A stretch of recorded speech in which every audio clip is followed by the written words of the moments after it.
حکومت نے اتحادیوں کی مشاورت کے بعد 27ویں ترمیم کا مسودہ سینٹ میں پیش کر دیا۔ آرمی چیف کو chief of defence forces, field marshal K اعزاز کو آئینی تحفظ دینے اور کمانڈ نیشنل اسٹریٹجک کمانڈ کا عہدہ تخلیق کرنے کی تجاویز شامل۔ آئینی بینچ کی جگہ پر آئینی عدالت بنانے سے کیا عدالتوں پر دباؤ کم ہوگا اور سائلین کو جلد انصاف مل پائے گا؟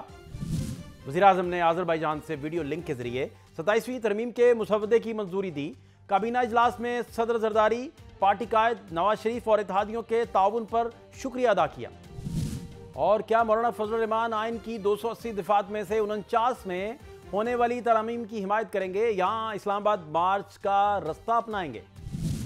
وفاقی حکومت نے ایک سال بعد آئین میں ایک بار پھر ترمیم کرنے کا فیصلہ کر لیا اور اس سلسلے میں 27ویں ترمیم کا مسودہ آج ایوان بالا سینٹ میں پیش کر دیا گیا، جس میں آئین کی 280 دفعات میں سے 49 میں ترمیم تجویز کی گئی ہے، جن میں 40 آئینی عدالت سے متعلق ہیں۔ چیئرمین یوسف رضا گیلانی کی صدارت میں ہونے والے اجلاس میں وفاقی وزیر قانون اعظم نذیر تارڑ نے 27ویں ترمیم کا مسودہ پیش کیا اور کہا کہ ملک میں آئینی عدالت تشکیل دینے کی تجویز ہے، جس میں ججز کی ریٹائرمنٹ کی عمر 68 سال رکھی گئی ہے۔ اس کے علاوہ سپریم کورٹ سے از خود نوٹس کے اختیارات واپس لینے کی تجویز بھی ترمیم میں شامل ہے۔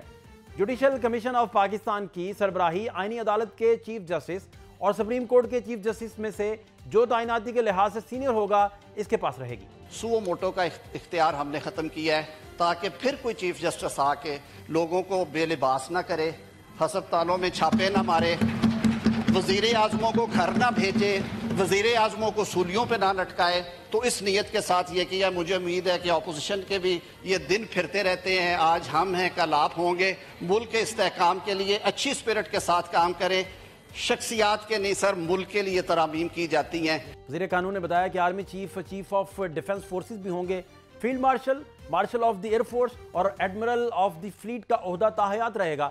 صدر وزیراعظم کی ایڈوائز پر تینوں مسلح افواج کے سربراہان مقرر کریں گے اور وزیراعظم کی مشاورت سے نیشنل اسٹریٹجک کمانڈ کا سربراہ مقرر کیا جائے گا، جس کا تعلق پاک فوج سے ہوگا۔ انہوں نے بتایا کہ chairman joint chiefs of staff کا عہدہ اس سال 27 نومبر کو ختم کر دیا جائے گا۔ جو چیف آف آرمی سٹاف ہیں، حالیہ جنگ میں ان کی جو کامیابی ہے، اس قوم نے اس کو ریکگنائز کرتے ہوئے انہیں فیلڈ مارشل کے ٹائٹل سے نوازا۔ فیلڈ مارشل کا ٹائٹل جو ہے وہ ایک ٹائٹل ہے، رینک ہے، وہ اپوائنٹمنٹ ایز سچ نہیں ہے۔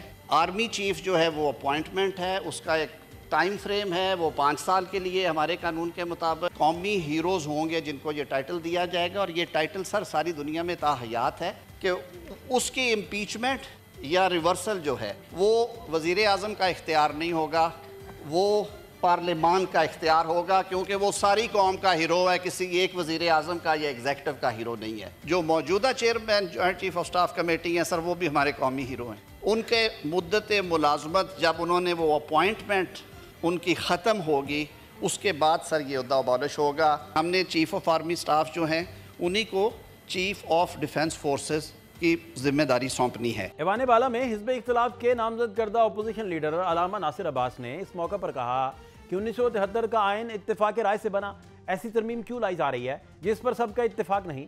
26ویں ترمیم کی طرح 27ویں ترمیم بھی الٹی گنگا بہہ رہی ہے۔ یہ ترمیم آئین پاکستان پر حملہ ہے اور حکومت کو ترمیم منظور کرنے کی آخر اتنی جلدی کیوں ہے؟ کیا جلدی ہوتی ہے؟ اچانک آپ رات کو اٹھتے ہیں، کہتے ہیں آپ کی امینڈمنٹ ہو رہی ہے، پھر آپ 4-5 دنوں میں اپنے فیصلہ کرنا ہے۔ کیا جلدی ہے آپ کو؟ اگر 20 دن لگ جائے، 30 دن لگ جائے، مہینہ لگ جائے، 2 ماہ لگ جائیں، لیکن کنسنسس ہو آپ کا، آپ جو پبلک اوپینین ہے وہ بھی آپ کے ساتھ ہو۔ لیکن یہاں آپ کے دیکھیں الٹی گنگا بہتی ہے۔ 26ویں یعنی ترمیم بھی الٹی گنگا تھی، یا بھی الٹی گنگا ہے؟ میں آج پتہ چل رہا ہے، میں اپوزیشن میں موجود ہے، میں کیوں نہیں پہلے بتایا گیا؟ کیوں نہیں ہمارے ساتھ بات کی اس کے اوپر؟ کیونکہ ایسا کوئی مخفی چیز تھی، کوئی ٹاپ سیکرٹ چیز تھی؟ عوام سے اور عوام کے نمائندوں سے کیوں سے الگ تھلگ رکھا گیا؟ یہ رویے شکوک و شبہات ایجاد کرتے ہیں۔ جبکہ سینٹ میں پی ٹی آئی کے پارلیمانی لیڈر بیرسٹر علی ظفر نے احتجاج کرتے ہوئے کہا کہ ابھی مسودہ نہیں ملا، پہلے اسے پڑھنے دیا جائے، اپوزیشن لیڈر کی تقرری تک اس پر بحث کی اجازت نہ دی جائے۔